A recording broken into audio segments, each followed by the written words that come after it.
Hey, what's going on, everybody? Hopefully you guys can hear me okay, and let's get this lovely party going. So, welcome to a Hi-Fi After Dark. We're just doing a fun hangout. I just realized I got a little notification saying that I started this channel 2 years ago in February. So I think it was February 4th, though. But I didn't actually do a video for like a couple months, and then I did like 1 or 2 live streams, I think. And then I went and was on a different channel for a couple months, and I think after that I didn't really actually start doing this channel more regularly until, God, I want to say it was towards the end of 2020.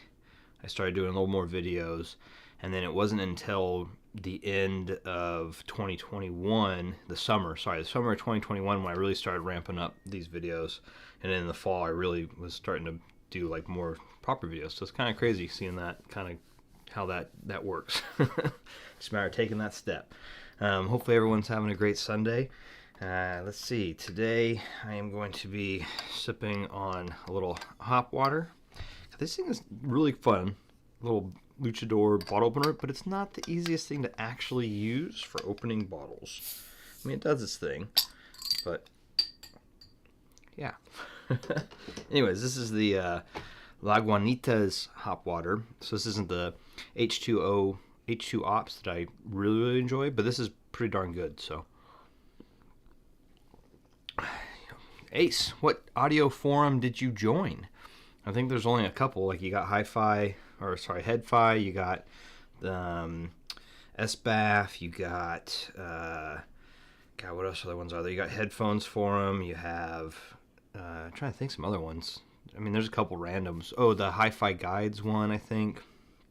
Anyways, put it up in the thing. Let's maybe check it out. Let's see, and for booze tonight, I thought I would crack open this bad boy, which is the Hibiki Suntory whiskey. And this is the Harmony, Japanese Harmony. And actually, let's see. Wow, this is a nice bottle. I forgot how nice this bottle is. So, the Hibiki Suntory Harmony. Suntory whiskey, Hibiki Harmony. And it's really cool. Actually, has a really nice, the Harmony up on top. See if I can get to, there it goes. I don't know if you can see that or not. But yeah, it's a nice looking bottle. I forgot how nice this bottle is. Anyways, how's everybody else doing? Hopefully y'all can hear me. Oh, that's pretty cool the way we did that. That worked well.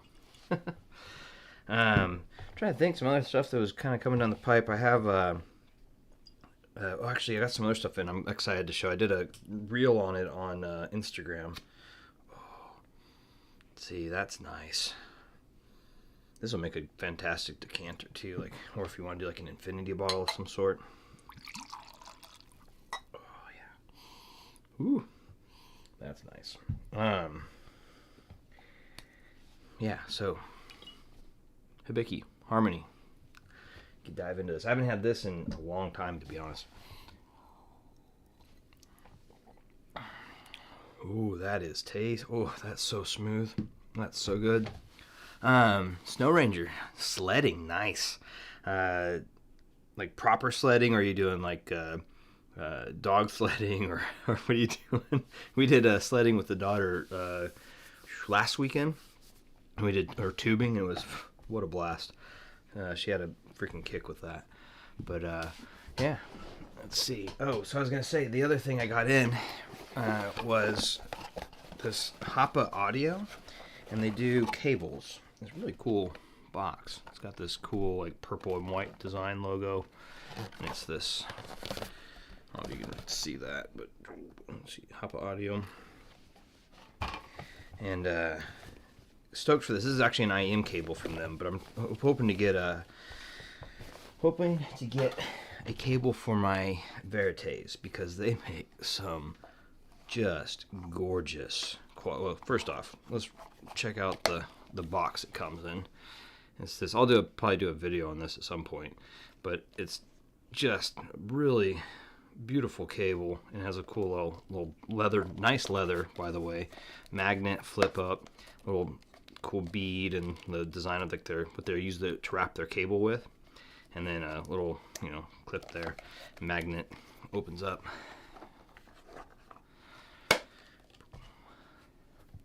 And then the cable itself is like, I don't know if we can get, there it is. I mean, this thing is just beautiful.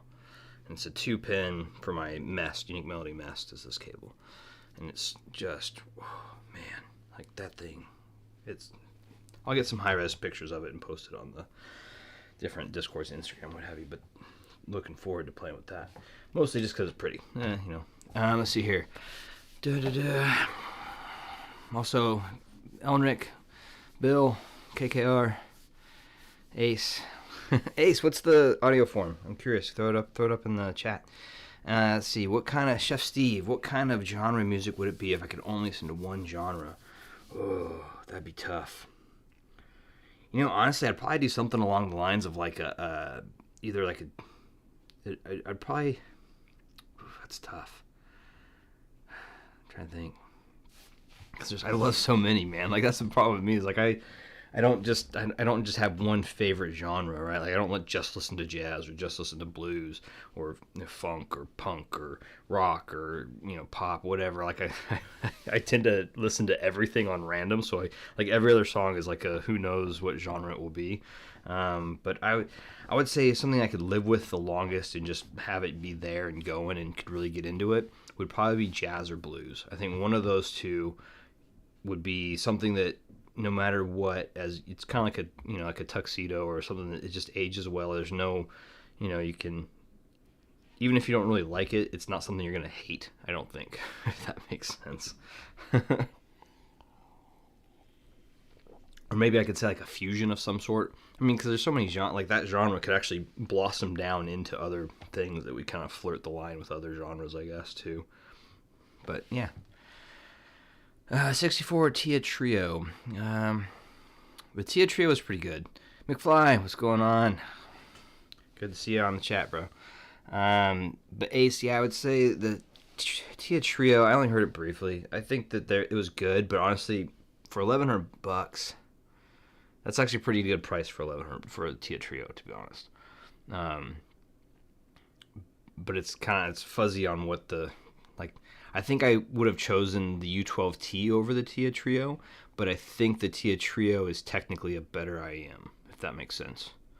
So, and at $1,100, I mean that's cheaper than you can get a U12T, so that's a pretty darn good deal on a Tia Trio. So, yeah.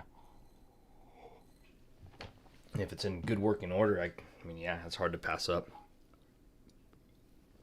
All right, so fun news for me. It's kind of, I don't know if everyone's heard or follows me on Instagram or anything like that, but the wife decided that it was a good idea to rescue a Boston Terrier pup. It's about 5 months old, and we were kind of trying to name him, and he's super cute, but he's malnourished, and so you can see his hip bones and ribs, and so he's pretty not in the best shape, but he's a sweetheart. But he's definitely takes a little bit to get out of his shell, but loves to be cuddled. So we're trying to get him up to where he needs to be health wise. But he's a cute little reddish brown and white little Boston Terrier pup. And so we got him home. Like I think it's been about a week now. We've had him. He's already starting to run around, be a little more energetic, and not just sitting there kind of trembling and stuff. But got him fed, we got him bathed, and so that's been a fun journey. And so we're having that little guy run around, trying to train him now, and so that's been fun. And then outside of that, nothing too insane. But yeah. I think nothing too new other than some of the stuff that's kind of coming up for the channel. Trying to do some stuff with this Topping D90 SE that's coming, and I'm going to compare it to the Bifrost. And I've been listening to it off and on here and there. But I'll get into it a little bit more. This isn't a bad DAC. If for the price, it's got a lot of technology in it. It's just, I don't know. For me, I think I prefer something a little bit better, but I mean, it's not, and by better, I mean just a little more flavor to it. But as far as technicalities go, I mean, it does the thing and it does its job. But I'm actually more of a fan of the R2R style ladder DACs because they just sound to me better. But that's just me. Yeah, but throw questions my way. We'll start doing some Q&As and stuff like that. Another thing, with all the music that I was having everyone post, I'm going to do a video.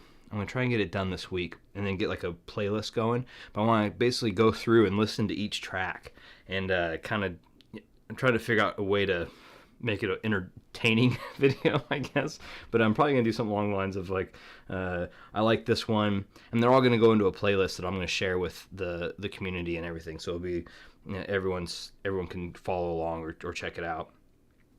And but I'll probably do something along the lines of like, I don't know, adding certain ones to my favorites and making that like the, you know, ones I actually really like, or, you know, that kind of thing. But it's hard because music, honestly, everything's, unless it's really atrocious, like it's I generally like a lot of music. So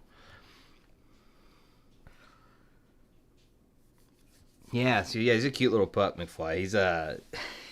He's tiny too. He's only about 10 pounds. He's about, I don't know, about this big. His little head's like anyway, he's a cute little pup.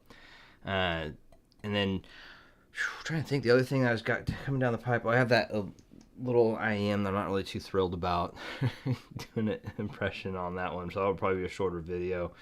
And I also want to start doing some more like this Q&A live stream, just chatting here with you guys is really fun. I really enjoy it. What I'd like to do though is I want to bring in people from outside of the audio hobby and talk to them. I want to do some whiskey stuff. I want to do maybe some coffee, maybe some EDC stuff, maybe, I don't know, just different hobbies. Maybe get some people related to audio. Maybe get some vinyl people, or get some, you know, or even more industry type people in the mix. I've been working on some lines there as well, which would be, let's see, trying to get some people from some different manufacturers to jump on and chat and have a good time. So we'll see how that pans. Hey, thanks, Resolve. Appreciate it. Yeah, it's funny. I saw it pop up, and when I was setting this all up, it was like, hey, your 2-year birthday. I was like, holy crap. Because it don't really, like I said even earlier, it doesn't really pan that way to me because I didn't really start the channel until probably, in my head, it didn't start until last summer when I started doing real videos and stuff. But, yeah. Let's see, I should probably move the chat so it's not right behind the camera, so I'm not trying to zoom around it here. Let's see. We spent the whole weekend listening to my Austrian audio high. Oh, nice. That'd be really cool. I'll have to check that out. Hey, Whiskey Wine, what's going on, man? And that's another thing I want to do. So Whiskey Wine, I was thinking, he just got a bottle of whiskey for a mutual friend that I recommended to her. And I might ask her to come on and do a live stream if she's willing, and some other people too, and do like a live, like, tasting of the same whiskey, and maybe like with Whiskey Wine, like do some stuff like that where it's like more like drink a glass of whiskey and discuss it, right? Like that'd be a really fun interaction to have that, you know, back and forth. You get the different opinion, a different viewpoint as well in that mix, and yeah, I think that'd be fun. 90 millimeter, that thing, so I had it before. That's the remove my Sanus off it. So what he's talking about, it's the 90 millimeter 2.8 macro lens by Sony, and this thing is pretty fantastic. I had this for a while before, but the problem was I was just using it for photography, and which was great, but it was something that I didn't really need that much for photography. It was, you know, it's really, unless you really love macro shooting, you really don't need a macro lens. But, so I sold it, and started doing these, sorry, I'm burping hop water. So I sold it, and actually I sold it to a fellow YouTuber type, and so he started using it for video. And I was like, dang it, because he was showing me like how he was using it for and how he's using it. And I was like, I want to do that. So I went out and I got the lens back, not from him, but I bought a new one, and for macro shots. In fact, the last few IEM shots, video shots, were with the macro lens. So it's really good. It's a little bit, and it's really cool too because it has in-body. So no, it has in-lens OSS. So it has stabilization in the lens as well as the in-body stabilization with the Sony. So it just helps with that smoothness. Because my slider that I have is not the smoothest slider. It's not the. It's more of a quick and easy thing to use. But yeah, so this thing's fantastic for that. And then it is nice to have it too for photography, for macro photography as well. Just because it's nice to get those really crisp, detailed shots of smaller things like IEMs and what have you. I'll probably do some shots with this new cable because this thing is just stupid gorgeous. And it looks like how they do this is the cable itself, like the actual IEM cable, is actually the white and copper, like silver and copper here, white and copper, silver and copper here, and then they just blend it into, and they weave it into this strands. So it's kind of like here, like they weave it in with these strands of different colors of thread to make this just really nice, light but chonky cable. Like, it's just got really nice detail. This is more to me like jewelry, to be honest. Like even the details on this is it got this nice like flamed look on the little parts here in the middle parts, and that's a beautiful cable. But so stuff like that, you can do like a really cool pan with the 90 millimeter. The people who run Manly would be, yeah, actually Ace, that's actually one of the people I'm chatting with is trying to get Manly on. And so she's pretty busy, so I'm trying to get her to jump on with me and do like a fun chat, but she's on a lot of different channels and whatnot. And so, but actually it's funny, I actually chat with one of the leads from Manly. She's at Can Jam, like one of the first Can Jams that the first Can Jam I went to, and she was super friendly, super nice. So I want to try to get her on. And talk with her about just what Manly does, because they have their hands are in so many things in audio. It's crazy. Let's see. Snow Ranger, how many have you used the Puffin? So I've been using Snow Ranger the Puffin almost exclusively as my phono pre. So I've spun a couple records so far with it, and it's pretty cool. Like you don't have to turn on all the DSP stuff. It can run just as, from what I can tell, you can run it just as like a basic phono, and it works fantastic. It works really good. You can do all the different options. There's just so many options to play with it, and it would just be, I don't know, like it's really great. You can just go through and really fine tune it to where you like it. And then have this one option, it's called Magic, and then you turn that on, and basically what it does is anytime there's a pop or a scratch or the needle like kind of maybe jumps or something like that due to dust, it will, in a couple milliseconds, it will pull that in and remove those pops, scratches, or jumps, so you get a cleaner sound coming from the record. And so I guess the controversy would be, well, that's not proper or truly analog at that point, which I get. I mean, that's one of those things. So you got to do what you got to do when it comes to that. Like, if whatever your preference is, if that's something that you're not for, then I fully can appreciate that. But my experience so far with it was I'm not getting anything bad from it, if that makes sense. Like, even when that's turned on, like, I'm not pulling, it doesn't sound bad. It doesn't sound like it's like removing anything. It doesn't sound like a bad like DSP, I guess. It sounds pretty much like a regular record. Like, I'm not getting any kind of artifacts or anything like that. So, but I'll keep playing with it. I'm hoping to do something with that, a video on that as well here soon. Maybe next week, but probably the week after. I need some more time with it. But yeah, really, the big one for next week will probably be the topping, the D90. So, and I'm going to compare that to the Bifrost 2, and then I'll probably compare it to, just for poos and grins, I'll do either the TT2 or the Spring 3 KTE. So, yeah. Oh, yeah, Resolve, you get the A7 IV, I think. I remember you were talking about getting the A7 IV. That one's fantastic looking. I was actually almost thinking about getting one for either as a third third camera maybe, but that's too many cameras. I don't need more than 2. So I might just wait for the A7 R5 that's rumored to be coming at the end of this year, and we'll see how that looks. And if that's not really worth grabbing, I might just downgrade to the A7 IV just as my photography camera, because I don't really use my A7R IV as much as I would or should for the capabilities that it is. But I don't know. I love that camera, but I do want to get the newer firmware and all that fun stuff. So, ooh, liquid platinum. Congrats, Sleep. You know who JB is? He has a bunch of really cool tubes for that. I think if I'm thinking of the right liquid platinum. But yeah, there's some really good things you can do with that thing. Not into used IEMs. Yeah, used IEMs can be a little problematic, but I think for the anything that's higher end, usually, like any used high end gear, usually, not always, but usually, most people, because it's so expensive, usually people take care of it and aren't going to be nasty with it. But I've seen some stuff that would, curdle the milk. So yeah, sometimes used stuff is not the best route, especially if it's something that's going into your body in any way, shape, or form.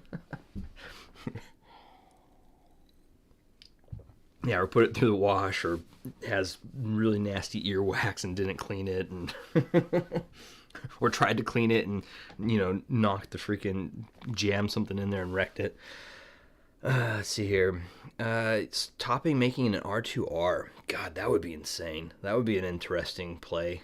I'm sure they could. I don't know why they wouldn't. Because that would be an upset. I think if you could get topping or SMSL or one of those companies to basically do does SMSL make one? But do like a proper R2R laddered DAC. That would be interesting to see how they would implement it. Problem with R2R though, I think, is a lot of their like shtick is the measurements, right? Like they're all about getting that perfect THD or whatever that is, and so that's like kind of their shtick. And so I think with R2R, you're not gonna hit that as easily, or it's not something you could. I don't know. I think that would be the problem.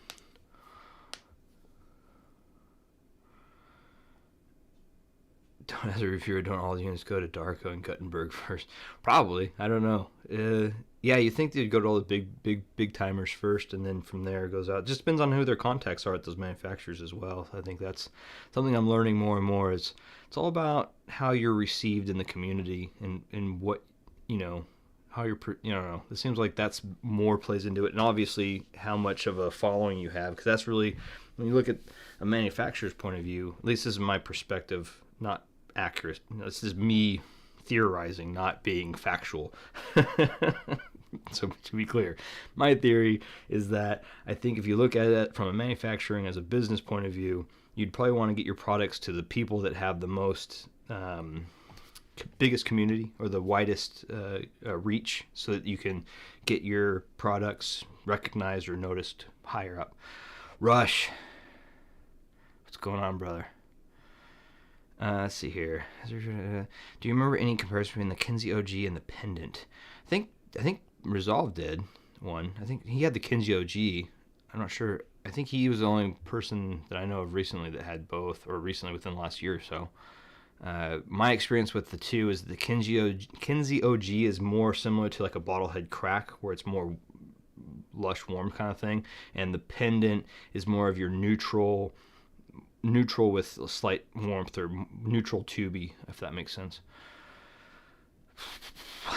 Now that you are a real reviewer, I'm not a reviewer, man. I just talk about my experience and impressions of things. I don't really think of that as like a reviewer type thing. I'm not diving deep into these things. I'm just talking about my experience with them as a layman or hobbyist, someone that enjoys playing with new toys.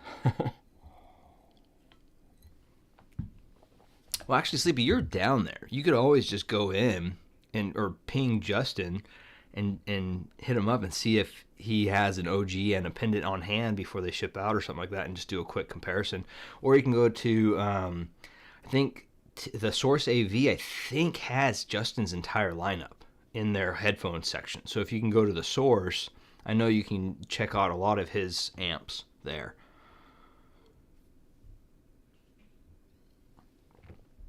And yeah, Sleepy, you definitively can go pick one up from him.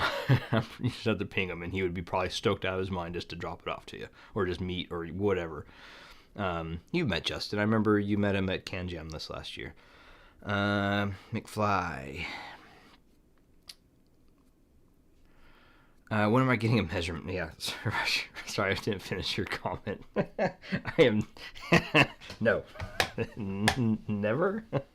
Someone offered me a measurement rig, actually, and I was just like, why? I just don't... For me, there's other people like Resolve and other people that are more inclined to do that type of thing, and if that's what you're into, then that's perfect. I'll point you to their channels, and you can go check out their channels, because that's not what I'm about. Let's see. The Hollow May and Spring 3 are the best measuring R2Rs and one of the best measuring DACs in general. McFly, I would... Honestly, the Spring 3, it's like... And I love the May. Like, the May has been... Since hearing it, the May was my top DAC. Like, it's like the DAC to beat for me personally. Like, it's the one... like... And the Spring 3, I got a really good deal from a buddy, and I couldn't pass it up. That's the reason I have it. And... It's everything that I remember the May being, and it's from memory, so it's tough. But I did a comparison with it against the TT2, just like I did with the May, and it, to my recollection, was in similar performance to that, like the way it beat the TT2 in my opinion, and in certain areas and what have you. But the Spring 3, and then when I researched it some more, the Spring 3 is essentially the same design as the May. The only difference is excuse me, this is really bubbly, this Hop H2O water. This is not booze, by the way. It's just water that's been sparkling water that's been dry hopped or fresh hopped. I don't know if you guys know what that means, but they take hops and then they run the water through a section of a thing where it just kind of like tea. Think of it like tea, and it's running through the hop, and then it gives it that hoppy flavor, so it gives it a nice citrus thing. But anyhow, the Spring is essentially the May with not as good of components, and they separate it out more with, that's why the May is in that 2-stack. They separate out power components to avoid jitter or certain noise and to allow bigger components. So that's what the May essentially is. It's basically the 3. The Spring 3 would be like the... let's look at like... what's a good option here? So the Spring 3 would be... like a Mercedes, top of the line Mercedes, right? And then the May would be the AMG version of that, if that makes sense. So it's the same car, just one's been just no cost limiters, just throw everything at it that you'd want to just make it the way you want to make it, kind of thing. And that's what the May is, whereas the Spring is like more of the general line. It will be before I have the budget to upgrade from the Bifrost 2. Yeah, and that's the thing, Bifrost 2, man, for the money, man, the Bifrost 2 is probably the R2R to beat until you get into, I mean, you can look at the Socris stuff. There's some other DACs in that right above it that are pretty decent, and so there's some, God, why am I not thinking of the one? There's another really good one that I really enjoyed. I'll have to look it up later and pull it to you guys, but it was a long time ago. But honestly, the Bifrost 2 is so good that it's really hard, even for that range, it's hard to beat. Yeah,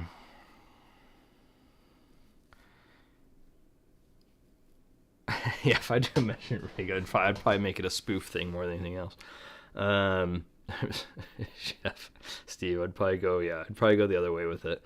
It'll be a while. Folks that set up a tier list with no rhyme or reason are tools, especially when there is an EQ setting for each headphone. Should be an EQ tier list instead of a headphones list. Yeah, I mean, my feelings on EQ is probably well known. I'm not the biggest fan of it. I mean, I could see why people enjoy it and why it would be something you'd want to play with. It's free. Why would you not mess with it and see if it's something that you'd like? And if you like it, I'm not gonna. That's hey, awesome. It hurts nobody. I will say though, based on everything I've seen and everything I've heard with EQ, every time I've tried EQing something or every time I've attempted to play with EQ or anything like that, especially in the digital realm, I always, for whatever reason, I always picked up on the parts that were missing. You know what I mean? Like I felt like there was always something missing, or there was always something that just, for everything that I improved, it pulled away from something else, and I just wasn't into that. And I'd rather just throw on the headphones and go, you know, and not have to deal with trying to make them a certain way. So, but yeah, that's what I feel about EQ. I think it's, if you're into it, then cool. I'm not gonna. I mean, I might jokingly give you crap for it, but at the end of the day, it's a hobby, and if you enjoy it the way you enjoy it, then cool. I want an OG, but he is out of stock. Oh yeah, I think he's gonna start working on some more. I think he just got a new supply chain going for his stuff, so that should be coming down the pipe. Sleepy, he should be able to get some more stuff going soon. But he might have a if you call him, just call Justin if you really want a Kinsey and ask him, and he might have one readily available. It just might not be a brand new one, but I'm not sure. Let's see here.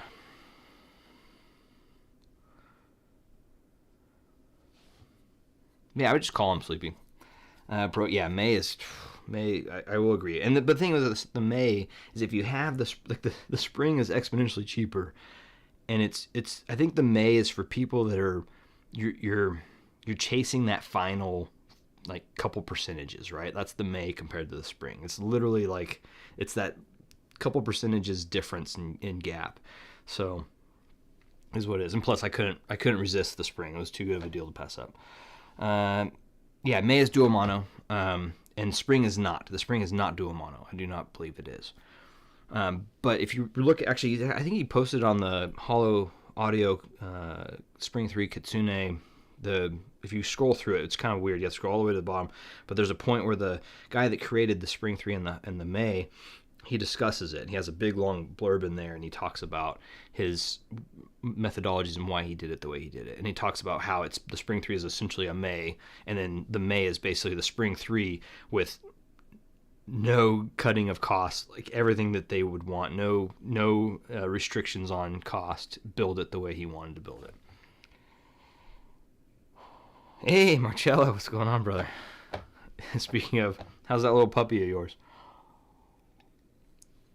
Mojo 2. Okay, so this is interesting because I actually have, and I just bought it.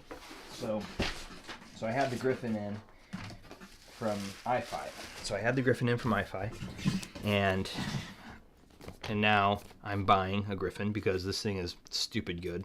And so someone asked me this earlier on a different, I think it was in one of the chat boxes or in one of the videos, on the Griffin video, I think. So I think the Chord house sound is fantastic. It's, for me, I personally really enjoy that sound. And the Mojo has it.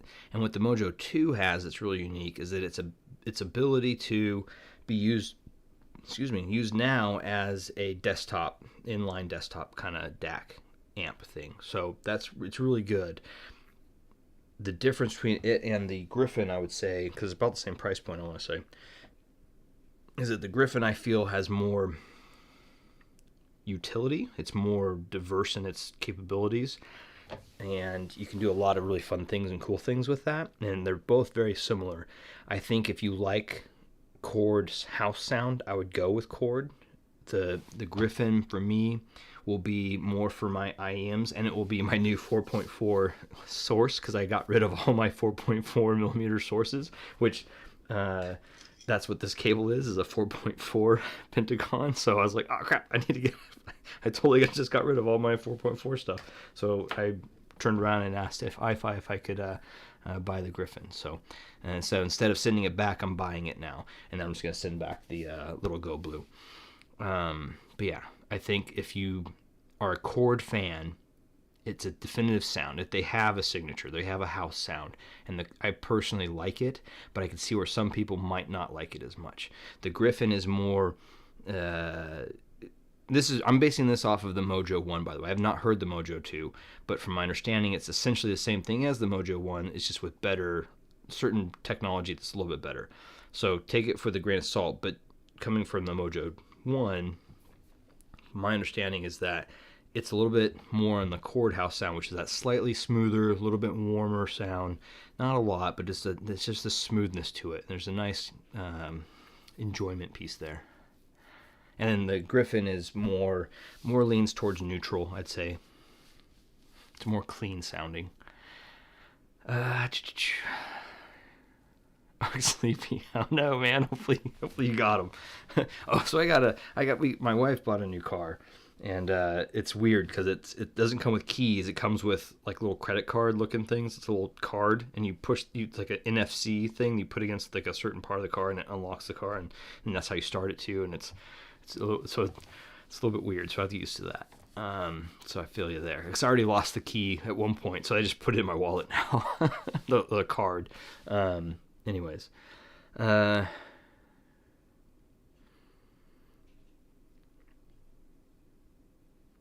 Progi. I'm pretty sure that's what I think. There's like certain things with the spring. Like it's not one to one. Like the May is definitely the step up. That's like my comment before, where it's like you take the same car from Mercedes then you just turn it into an AMG. It's like that kind of concept, right? Where it's not the exact same because it's like a definitive upgrade, but it's still you're chasing that 5 to 10% upgrade, I would say. And I mean 5 to 10 might even be generous, to be honest, but I don't know.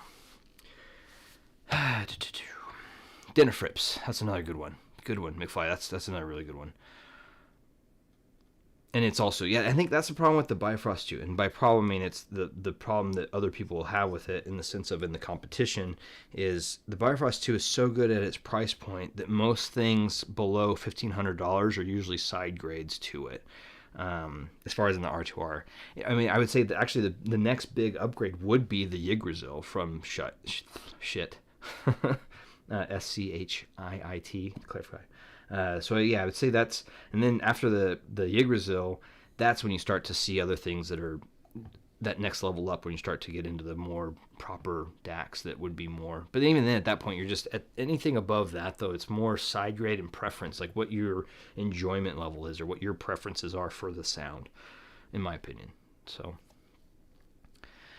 either Pendant or Kinsey.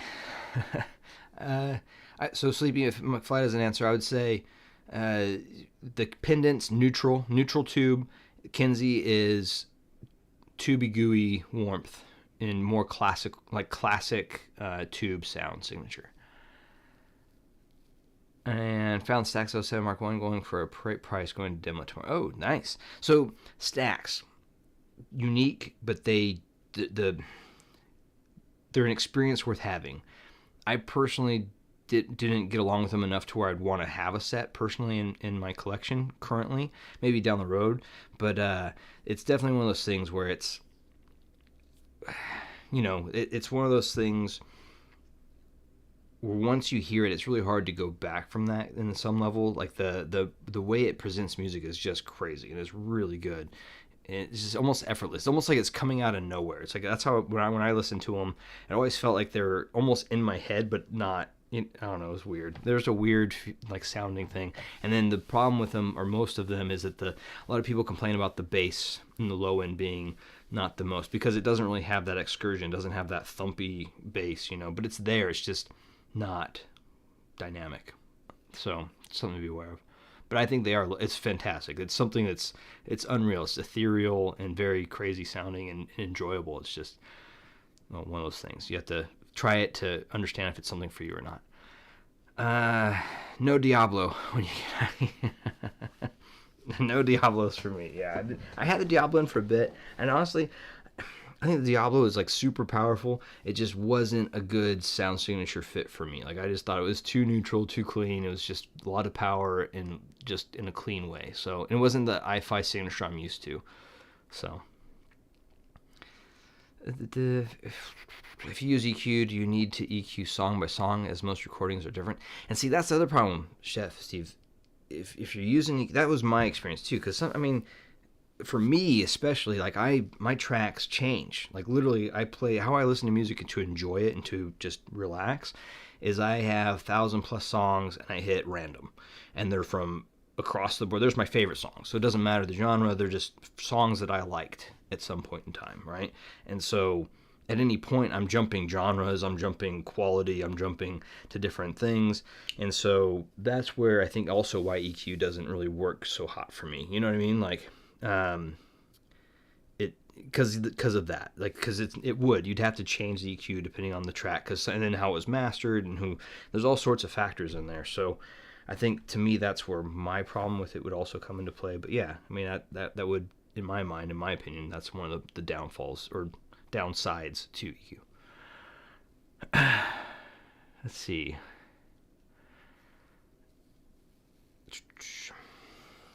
Spring 3 has the error correction as well. It's called linear compensation. Yeah, there you go. Thanks, McFly, for correcting. I didn't have it up, but I knew that I remember reading about the Spring and the May, that they're pretty much identical. The only real difference really was that the May is just exponentially higher quality components, and just slightly, like, they added a couple of different things. And the mono, I think the dual mono thing. Thanks, Marcello. That car is fast. Like, it's scary. I haven't even gunned it yet. And the wife was driving it today, and even she was like, woo! Like, I did a quick test of it where I just did a quick, like, burst of the pedal, and it was like, and, like, it made my eyes hurt. And we'd even go full throttle, full gun. Like, it was just a quick little, through a side street, and it was like, oh God, what just happened? And the wife was like, I think we're going to throw up. Don't do that again. Let's see. Ever consider building an Ellicott drift? So I have the Ellicott 8600 Pre. I didn't build it. Actually, Justin from Sound built it, and he did a bunch of custom parts inside. I would. I think it would be fun. The one that I think you and Ben, or I think those one that, what, I can't remember the number on it. It's like the 8500. Is that the one? That one looks cool. Like the actual proper tube amp. That one looks really cool. I think that'd be a fun one to build. I would like to. I've actually had it in and out of a cart a couple times throughout the past couple months. So yeah, I think the Ellicott would be a fantastic build. And I think that would be, honestly, the Ellicott stuff is, to me, the next stage up from, like, Bottlehead's kits. Like, I think the Ellicott kits are what would be, and also quality wise too, like, or performance wise, in my opinion. Yeah, thank you. 8600, 8900. Those are the ones. And I think, but my experience with the Ellicott that I have, the Pre, just that alone, I think it's just a step up. You know what I mean? Like, just the quality, the way it's built, everything like that.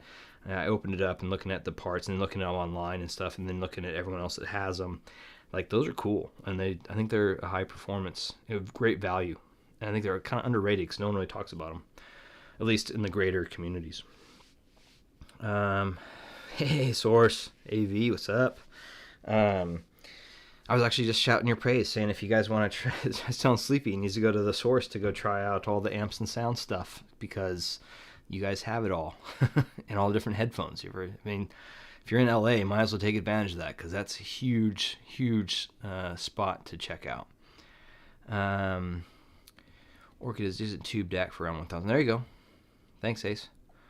Yeah, Jeff. And that's the other thing too, man. Like you say, Sleepy. Like, for me, when it comes to EQ, the way I EQ is with a tube amp, or I would, I'll throw some booze at it, not literally, but it's one of those things, right? You want to be able to sit back and enjoy. And I think with EQ, you can also look at it this way too, right? If you like to tinker, like if you're way into tinkering and you love to just kind of tweak and mess and do all that stuff, and that is relaxing and enjoyable to you, I think EQ would be a fun thing to do, and that could be a relaxing thing, because you can, tweak it to your heart's content, or as each track comes in, you could play with it to get it to where you like it, and then replay it and go, oh yeah, this is the perfect way I want to hear it, which is fantastic. For me, personally, I'd rather lean back, not think about it, close my eyes, sip on some whiskey, and just let the music roll over me a little bit. You know what I mean? Like, that to me is more of a relaxing thing. And in my younger years, man, I remember tweaking Android phones like crazy. I remember like every phone I got, I had to hack and put my own software in it, or do, I had to do whatever, like, just because it was fun and I could do it. But now I don't have the time and desire, and I'd rather put that energy and effort into other things than that too as well. So, but yeah, that's my thoughts on that, or my opinion on that. But yeah, let's see here. Yeah, Pierogi. So that pre I have, that it also Justin has the phono in there, pre for the my record, for the record collection and for my record player, and just fantastic, man. Like I was really impressed with it. It's a really good preamp, and then also the fact that it has the phono pre in there too is just money. Source.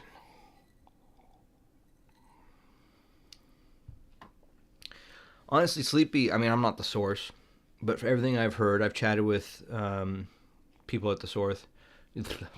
I speak well when I'm drinking. There you go. He answered it. Perfect. There you go. Ask for Wayne. There you go.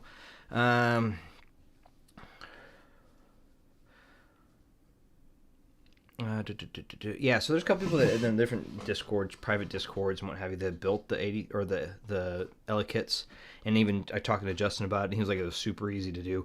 Granted, the man builds amps, so take that for what it is.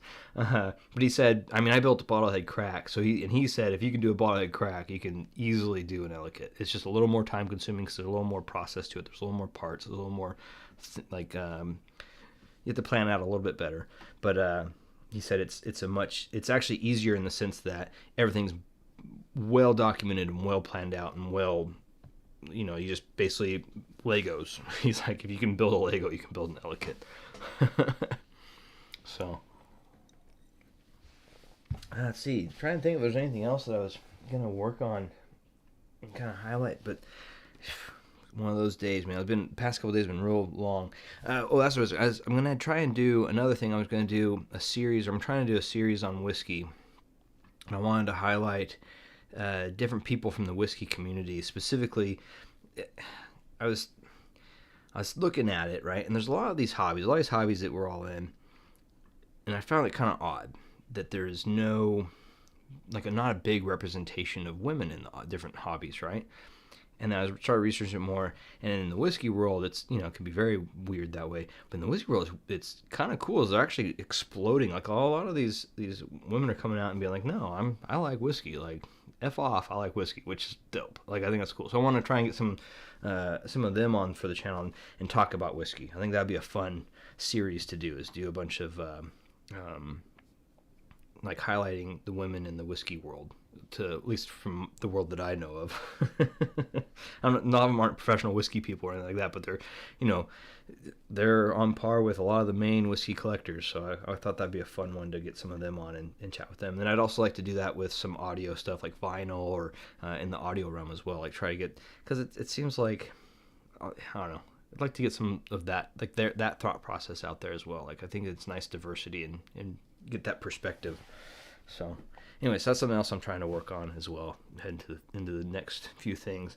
I also want to do, like I said, I want to do some EDC stuff. I think that'd be fun. I also really want to do some more creative videos, like do more fun stuff. Like that vlog, I was kind of trying out with that vlog, the last vlog, where I was, walking into a room telling more of a story, trying to do more cinematic things. It's a little bit longer process, and you have to think about it longer and kind of figure out how you want to do all the shots and set them up. But I think it's fun. It's a fun process, so I might try and do more of that stuff as well. But yeah, if there's anything you guys can think of that would be fun for me to check out, or people that you would like to hear about, or different products or different companies or different hobbies or what have you, hit me up with if not in the direct chat here, into the comments, and I'd like to get some ideas on where to kind of take some of these live streams and guest kind of streams, what have you, and yeah, some ideas for the future, I guess. Okay, yeah, cool. Hopefully I didn't run over, but we're about 12 minutes in to the end of this hour-long video. So if there's any more questions, throw them at me, and we'll get this wrapped up for the last 12 minutes or so. Jinsei. Let's see, the Susvara versus the 09. Oof. So I think the Susvara would be a better headphone for most. It would be more well-rounded in the sense of lows, mids, highs. Like the way it presents itself is just a little bit better. Both, though, do require, technically, if you really want to dive into it, both require kind of unique specialized amps to get them to be where they need to be. The 09, you have to have a specialized Stax amp for that, so that's something to be aware of. I think that the Stax it beats the Susvara generally in the highs and mids. It just has this really, but the thing is, it's such a unique sound signature and unique sound really when it comes down to it, that it's hard to say that for one person or another that they would like that over the Susvara. The Susvara is, I mean, it's a total headphone, right? It's the top of the line. It's the best planar on the market currently, depending on your preferences. I'm not a big fan of the Susvara for a multitude of different reasons. Mostly like the planar, just planars in general, I'm not the biggest fan of. They just sound weird to me for whatever reason. So like that's something I'm talking about, like where you need to kind of hear them to make sure it's not something that's going to sound off to you. But I do think that the Susvara would be the easier one to get along with most people, whereas the 009 is something that is magical. Like if you like that sound, it is definitively an experience, and it is a magical experience. The way that it presents is just, it's ethereal. It comes out of this nothingness, and it just seems to just be there. It's a crazy signature. So yeah. Pad reviews from about ZMF pad reviews. I could try. I have a couple of different ones here, and I could do like some quick. Actually, since I have two Verite opens, I guess I could do that while I have the two Verites. I could put different pads for each one on and see which one sounded different comparatively. I mean, they're different woods, but I mean, different headphones entirely technically, because they're two different headphones, but they are the same headphone. I think I had the 07 in the longest. I actually had the 07. I think, was that the 07 that I had in the, I did impressions of the, I think it was the 07, and which electrostats were they? I think it was the 07 that I had in for the impressions that I had for a longer time. But I would say just in general, for smoothness, like pure just smooth, to me, I thought that the Stax were smoother, if that makes sense. Like I felt that which is crazy because the Susvara is a very smooth headphone. I just felt that the way that Stax presents, it's like that's that etherealness. It's like it's just there. There's no real major sharp like cutoffs. There's no separation. Like it has really good imaging without it having that like that planar snap or sharpness in its image separation.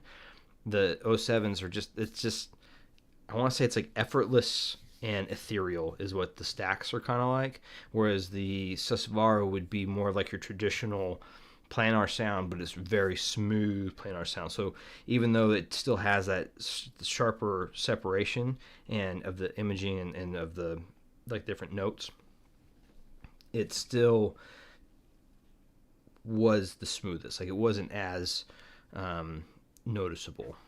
I only really notice it a lot because that stuff actually bothers me for whatever reason. Like when I hear planars, when they have that really sharp separation or imaging, it sounds fake to me, and for whatever reason it doesn't. For me, I don't like it. So that's part of the reason why I don't like some of the Hi-Fi-Man stuff, is because of that, because they tend to accentuate those features. What is my favorite product from Amsterdam Sound? Honestly, so I haven't heard all of them, mind you. I think so. At this stage, I think the only ones I haven't heard, and are we talking? Because I've heard a couple in-house. I've heard the rest of them at like Can Jams or like at ZM Festivus, and this is years back, so I haven't heard all of them like in-house for a long time. But the ones, that being said, I have not heard the Nautilus. Definitively haven't heard the Nautilus. I have the Agartha 2.0 currently in-house, and that is fantastic. Like he really, because I had the original Agartha in, and I did a video, and I'm going to do a video on the Agartha 2.0 in leading up to Can Jam New York City. So I'll be in Can Jam New York City this upcoming was it 27th, that time frame, and I'll actually be helping Justin at his booth. Just he asked me if I'd help him. I said most definitely. So I'll be there. In fact, I'll be taking this Agartha 2.0 with me to go to New York.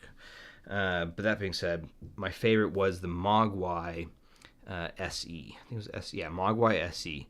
That to me was what I loved. Like that one, even over the Agartha. This Agartha 2.0 is definitely, in my opinion, it's a step up from the Agartha original. But the Mogwai SE was just, it fit my personal preferences. It was this lovely sounding amp. So yeah, I think of all of them, the Mogwai SE was my favorite so far. And then the Agartha 2.0 would probably be the right there with it if I wanted something a little bit on the cleaner side and a little bit more on the neutral side, but still have that lovely tubey sound.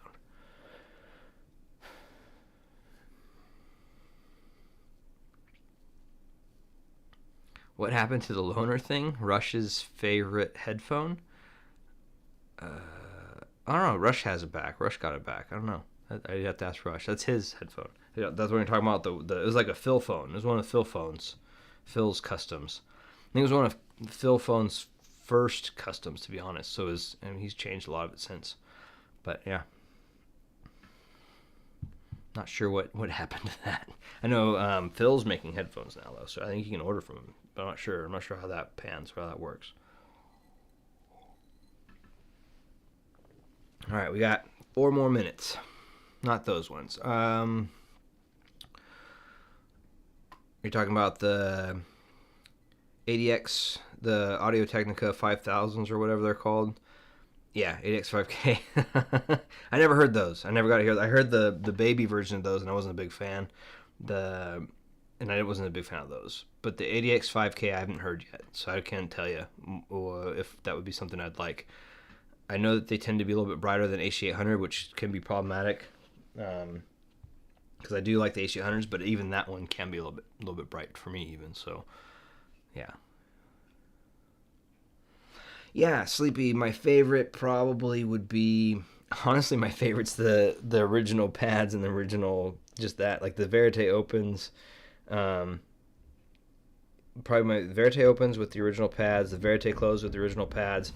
I will say, though, that my favorite Aeolus combo is the Aeolus with the suede pads, perforated suede, universal perforated suede pads. Those are the combos I like the most. I played with a couple of different ones here and there, and I never... It to me, maybe because I got so accustomed to the original pads that came with them, that I just didn't like the way it changed them.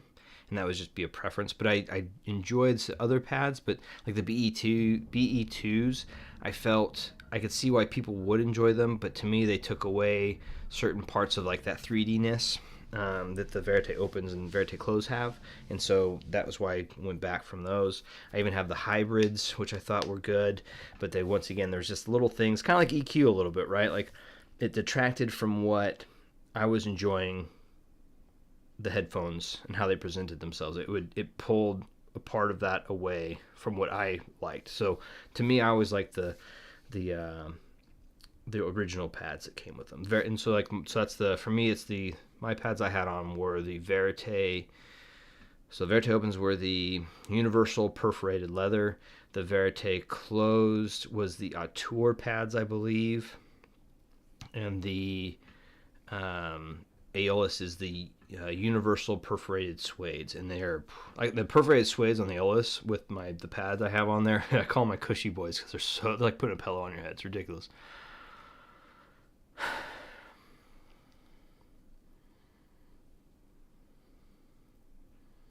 I think it was the 007 that I had in the longest. I think it was 07. I really need to look and see which one before I jump off. To make sure I'm not twisting them around, because it's been a minute since I've listened to them. But I would say, they both. I think in general, like that, electrostats have that ethereal sound. Like it's just that's part of, like kind of like the planars have the planar sound, right? And I would say, yeah, maybe that the 07 might be not as smooth or ethereal. Maybe not as, the presentation isn't quite as up to par as what the 09s might be, but either way, like, it still has that, like same thing with like Susvara, it still has that planar HiFi like sharpness and the separation and imaging and whatnot, if that makes sense. And JTB, what's up? I got a pair of the Camphor Burl Verite closed.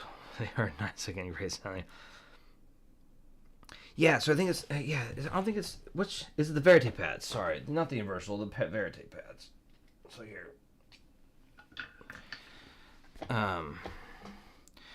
Camphor Burl also, and these ones are you can't really see it in the light that I have here, but like these actually have like this pinkish purple. It looks almost brown here, but these are actually almost pinkish purple in color, and so he has like this slight pink purple color to the Camphor Burl with these ones. But anyways, the pads I have are I think these are the perforated, these are the perforated Verite pads. I think maybe I had this twisted around. I think it was the Verite pads that came stock. So, am I wrong? Let me grab my Verite. My other Verites. Let's compare. All right, so Verite. These ones are my Zero Coats. Yeah, so I have these are the same pads on both, and they are. Looks like I think these are the Verite pads. So yeah, maybe I twisted that around. So it's a Verite pads, and on the Aeolus, I like the Universal Suedes. Yeah. Oh, blocked face. Universal Suedes. They look. The thing is with the Universals and the Verite pads, they're actually so close in the way they look and the shape. There's only a slight difference, so it's kind of tough to kind of like differentiate them sometimes. Oh yeah, I need to get the new Crescent pad. One of my buddies on Instagram, Jay, he got it and put it on. He was like, dude, fantastic, well worth getting. So I need to go grab a set of those. I haven't heard have I heard the Shangri-La Junior? No, I didn't hear the Shangri-La Junior. No, did I? I think I might have heard the Shangri-La Junior like when way back when the Can Jam 2 years ago. Was it out then? Was that the one? I can't remember. But I mean, I'm not going to say if it is or not because I can't really, it's too much not in my head, so I can't really say. But I do know that in general, every electrostat, even the Dan Clark ones, they still, even though they weren't, like the Dan Clarks were, to me, not good. Like they just were not the best. But even those still had that kind of like out of nowhere ethereal sound signature. LCD5, I will hopefully get one. Hopefully I'll get an LCD5 in at some point, but not holding my breath anytime soon. I think a couple people that I know have them, but I'm not sure when I'll be getting one in. But I'm sure at some point I will, and I'll do a video on them then. So, but yeah. And on that note, I'm actually 3 minutes over. I gotta go put the daughter to bed, bath and bed. So, thanks everybody for jumping on, and keep an eye out next week. I'll be doing, I'll be doing the topping video. And then I'll probably try and start up that audio, the music one, and I might do some stuff on the new headphone cable. So, yeah, and I'm also pretty active on Instagram, so if you guys go on Instagram, you could probably see a bunch of I tend to post a bunch of random stuff there. It's more of my fun place to be than anything else. I don't know, it's kind of like my outlet for random creative stuff and fun stuff. So, anyhow, pad rolling is like EQ, to be honest, but it's less. So EQ, if you don't know, when you digitally do it, EQ does take away parts of, like when you digitally do it, it does remove from the signal, right? So you're actually losing parts of the music when you EQ. Anyways, but with headphone pad rolling, it's like EQ. It's like using a tube amp. It's just you're changing. You have to think of the pads as a room, like in a speaker room. And if you change the room, you're changing the signature, right? That's how I would view pad rolling. Pad rolling is like changing the room you put the speakers in. So anyways, everyone, everyone have a great rest of your evening, and have a good start to your Mondays, and if it's not Monday already, and we'll catch you all next week. And I'll try to kind of do these live streams more because it helps me get better at talking to the camera. So, and also get better at doing live streams in general. So, where's the cake? Yeah, the wife was saying that. She was like, you should have a cake in the background. So we'll just say it's my little trident, which is I just had a logo done for that, so that's kind of fun. But anyhow, JTV, let me know. I'll come read you a story. So anyhow, everyone have a great rest of your evening, and we'll catch you all next week. All right, cheers everybody, and hitting the final end.